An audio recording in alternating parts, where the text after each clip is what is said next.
I, for one, thought it was a really good one. I was kind of pleasantly surprised. What were before we dive into specific favorites and least favorites, what were your overall thoughts on the carpet? I thought it was a beautiful carpet. I thought the women looked glamorous and beautiful, and it was gowns, and your hair was done, and the big jewels were back out. It felt like how you wanted it to be. It felt like the first really real one since COVID. Yeah, I completely agree. It felt like a return to form, or even like a return to above form in many ways. And it makes me really excited for the red carpets to come, like Met Gala. Like, it seems like people are very excited about dressing up and showing out. And, it wasn't a bunch of slip dresses and beachy hair and no jewelry. It was gowns and hair and makeup and jewelry and entrances. Yeah, many a dramatic entrance. Yes.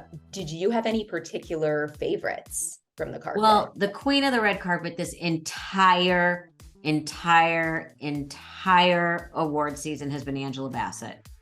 I had a feeling you'd say her. She looked amazing. This was my favorite of hers this whole season. The Moschino. Yes, but she has made every best dress list for every show this entire season, and she did not disappoint last night. That purple, I think it was Bulgari jewelry, the fit of the dress, it just, I always feel like she walks in and goes, "Oh, children, the adult is here now." Or like, "Oh, aren't you all pretty? This is what a movie star looks like." Or in my dreams, someone like that walks in and goes, "Hello, peasants." She was literally wearing regal purple, which was such a perfect choice because she's nominated for a role as Queen Ramonda. I mean, like, you couldn't it was on the nose, but like in the best possible way.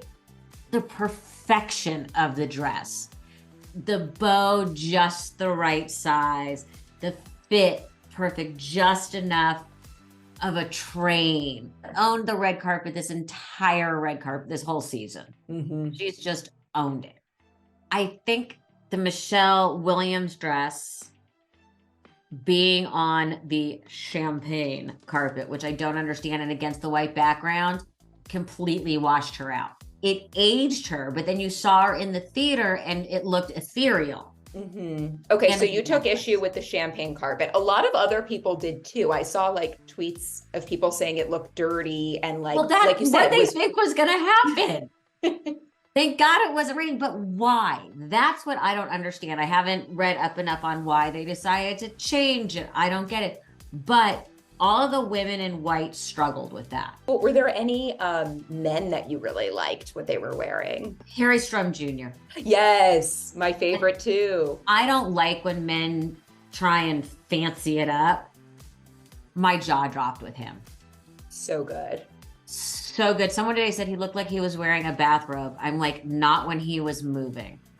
Absolutely. A nice nod to heritage, but he's so elegant.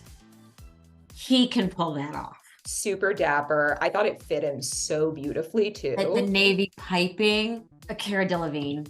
So good.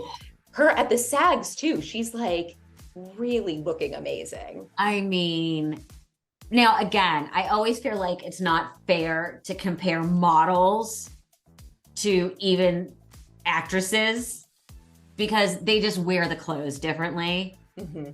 But I mean, and I love that she went in a ball gown. Yeah.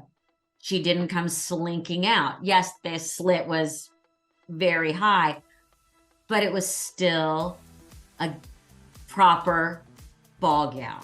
Yeah. And in the past, she's done so much sheer, so much, you know, very revealing, daring. And like, yeah, she's looked so elegant this season. She looked amazing. And again, the hair was done, the jewelry. You know, my boyfriend has no interest in the red carpets. He'll watch the show, but so he loves doing crossword puzzles. So he's sitting there doing Sounds like my husband. Yeah. And I'm like, whoa. And he looked up, he's like, who's that? You know, he was like, wow. I'm like, and he's very, you know, not fashiony. And of course, we have to talk about Jamie Lee Curtis. Dolce & Gabbana did a great job. They pulled in the waist. The neckline was perfect. And I always say you can tell who thinks they're going to win by how they come dressed. Because I always joke, the picture of you holding your Oscar, basically from right below your boobs up, is the one they run with your obituary. Mm-hmm. So you can always see who thinks they're going to win or has a good chance of winning, because they're, other than like a Cher or whoever, they always come much more elegant, slightly conservative that year. Julia Roberts in the vintage Valentino with her hair up. You know what I mean? A little more elegant, a little more old Hollywood, you know, and that's for the ones who I really think believe they're going to win or have a really good chance, because that's the photo that's going to follow you for the rest of your life. Jamie Lee Curtis came dressed to win. She truly did not come to play. She looked great. There were a couple that I found underwhelming. Okay, tell me. Starting with Ana de Armas. It's your first Academy Awards. You played Marilyn Monroe. If you're gonna wear that kind of a dress, there should have been jewels and not your hair just down. And then that color on the white background, underwhelmed. I wanted, and she's so beautiful and so talented. Gorgeous. I was very underwhelmed. Strangely, I was underwhelmed by Janelle Monáe.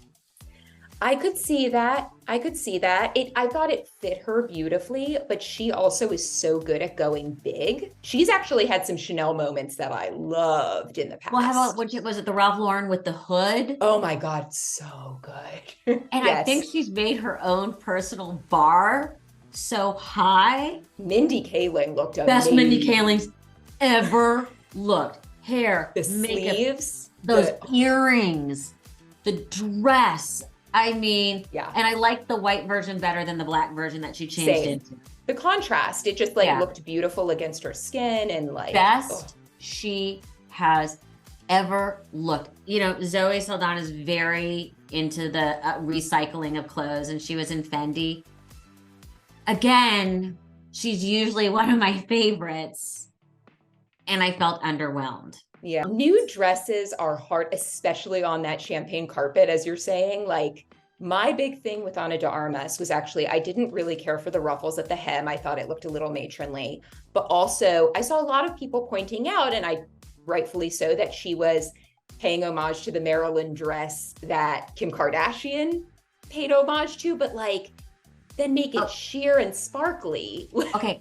I feel like everyone's saying that is as an excuse. I did not see any homage to Marilyn Monroe. If she wanted a homage, she should have been in Jamie Lee Curtis's dress. And by the way, if we're paying homage, have your hair better and makeup and maybe a red lip. A red lip, yep. And by the way, and I don't care what anyone says, I love Selma Hayek, because she is simply just Selma Hayek. But through every trend, she's Selma. You know, for the past 10 years. I mean, she used to do much different looks. For the past years, she gets those boobs up, that waist in, the butt's walking, and all of it gets into the minivan and walks the carpet and doesn't give a crap.